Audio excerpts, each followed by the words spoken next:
Graça e paz. Hoje eu quero convidá-lo a refletir junto comigo no texto de Filipenses capítulo 2, versículos 14 e 15.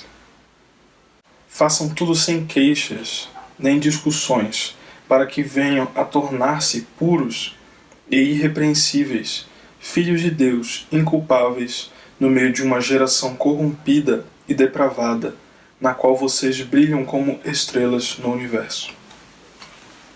Gostaria de destacar aqui 3 pontos que nós podemos observar sobre o texto. O primeiro é que o comportamento cristão deve fluir de um coração adorador.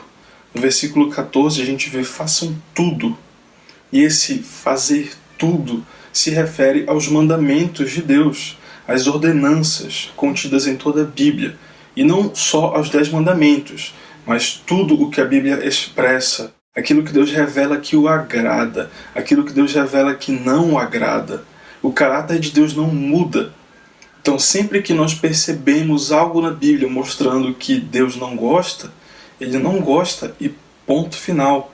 E nós devemos nos atentar para essas coisas, como sendo as ordenanças de Deus para nós. Como que nós podemos saber a vontade de Deus? Lendo a Bíblia. Lendo a Bíblia que nós conseguimos saber o que Deus espera de nós.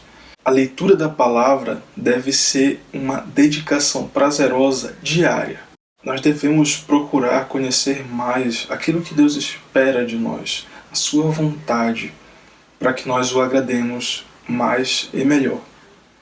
O texto fala sem queixas, ou na versão revista atualizada, murmurações. É bem interessante porque o sentido original traz a ideia de resmungar. É uma oposição falada em um tom baixo.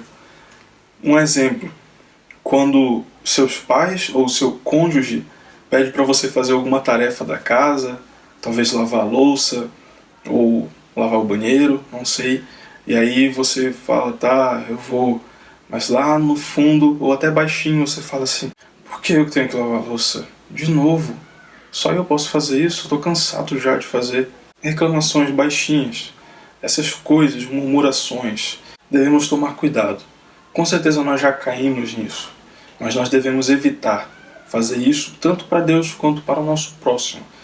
Essas ordens aqui se referem a um âmbito relacional. Ou seja, não é apenas eu obedecer a Deus de bom grado, mas eu também obedecer a outras pessoas de bom grado. Quando fala de sem discussões, ou na versão revista atualizada, sem contendas, é a ideia de eu não fazer algo rebatendo.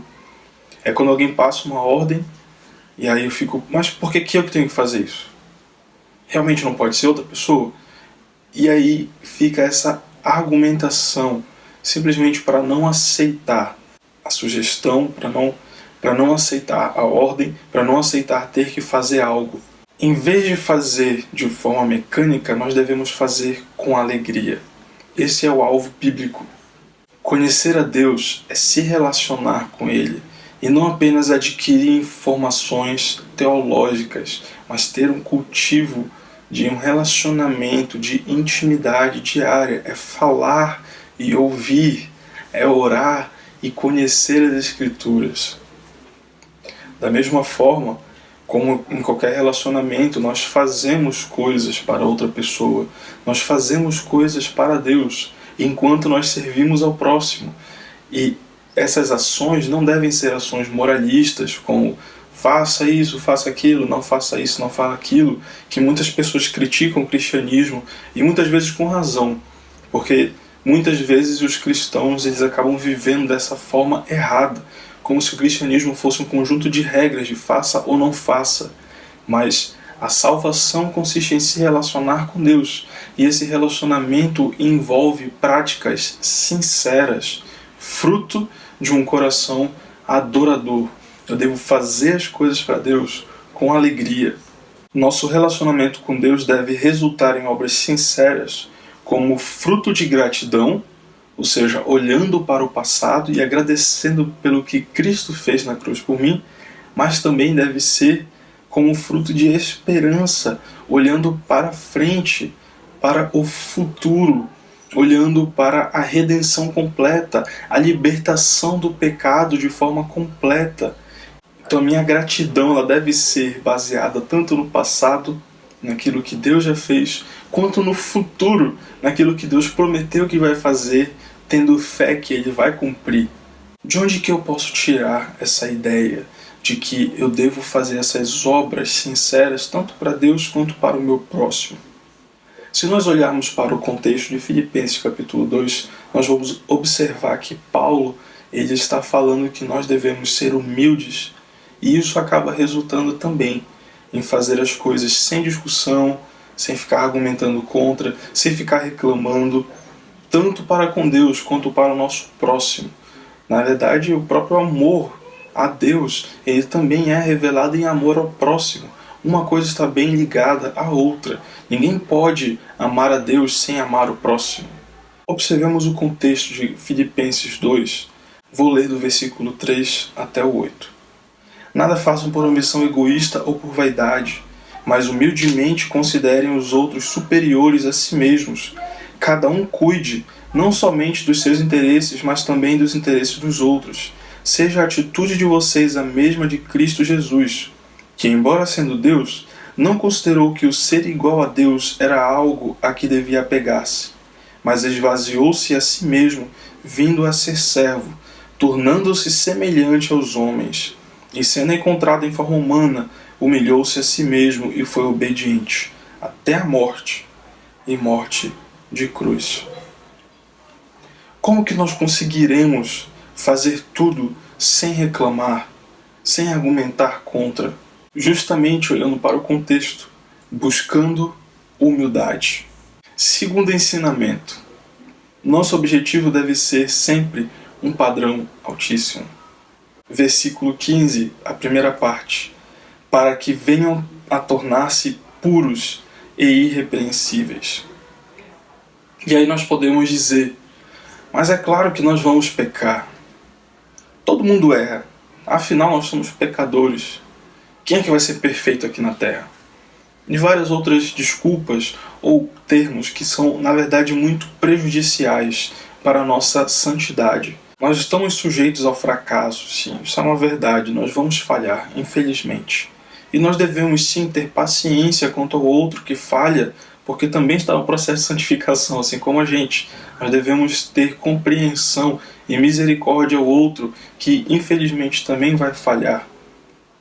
Mas, como diz o comentário Esperança, será que interpretaríamos corretamente se inseríssemos nessa frase na medida do possível, que não consta ali, esforçai-vos para ser irrepreensíveis, e não mesclados, ainda que obviamente jamais o alcançareis de fato. Não devemos ser pessimistas, sempre esperando o pecado de nós mesmos e do outro. Não devemos também ser otimistas, pensando que nunca ninguém irá pecar. Devemos ser bíblicos e ter o alvo claro, ser irrepreensível e santo, como está escrito em Efésios 1:4. Porque Deus nos escolheu nele antes da criação do mundo para sermos santos e irrepreensíveis em sua presença. Posso me acostumar com as minhas falhas? Sim, eu posso. Mas se eu fizer isso, se eu ficar acomodado, eu também devo abraçar as consequências que isso traz, como está escrito em Hebreus 12:14. Esforce-se para serem santos. Sem santidade ninguém verá o Senhor. Se o meu alvo não for a santidade e me esforçar por isso, então eu devo também me contentar em nunca ver Deus. Terceiro ensinamento, nossa vida deve refletir a fidelidade de Deus. Segunda parte do versículo 15. Filhos de Deus inculpáveis no meio de uma geração corrompida e depravada, na qual vocês brilham como estrelas no universo. O significado que ele fala aqui sobre luz, trevas, é fazer um contraste das obras más daqueles que não creem em Deus como Salvador e das obras boas daqueles que são verdadeiramente adoradores, É por isso que ele diz geração corrompida e depravada.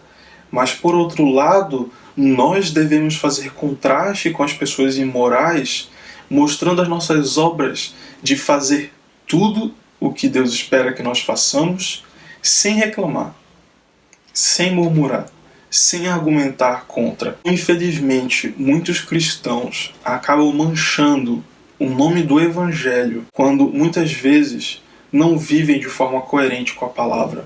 É por isso que muitas pessoas, em vez de olharem para cristãos e perceberem Deus, acabam criando mais barreiras contra o Evangelho. Nós devemos tomar cuidado com o nosso testemunho para sermos cristãos que levam a beleza do Evangelho para outras pessoas e não cristãos que criam mais barreiras ainda para que outras pessoas não queiram nunca entrar numa igreja, para que outras pessoas não queiram se relacionar com cristãos porque são pessoas desagradáveis, pessoas hipócritas. Devemos tomar muito cuidado com o nosso testemunho cristão. Aqui também podemos nos perguntar: nós já brilhamos como estrelas no universo?